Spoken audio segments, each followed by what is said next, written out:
Bakı bak saçlara kövrelir insan, dolur gözlere de yaş kocalanda. Ne baş ağrıyan elden düşeceğim, ne ola deyirəm kaş kocalanda.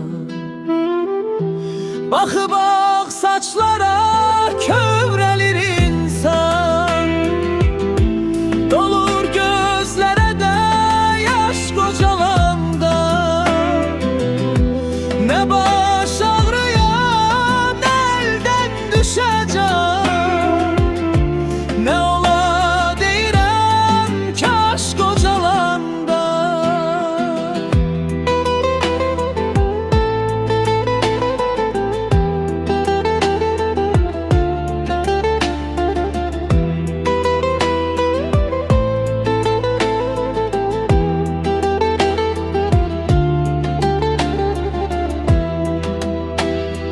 Vaxtsız ömür bir gün teki solmuyor, ağrılarda tutup bizi yormuyor.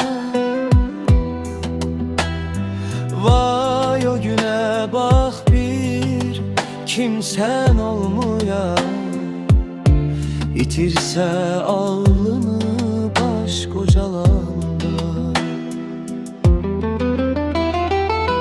Gözleri zayıfledip tutan da top, çatmamış 50'ce yaşalar kör.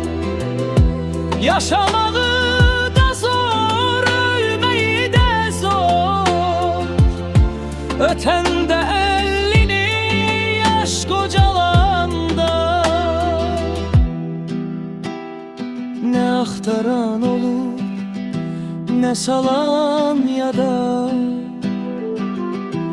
kalırsan teklenip tenha dünyada. Bəzən yük olursan ovla kıza da, baksalar da üzə hoş kocalanda. Bakı bak saçlar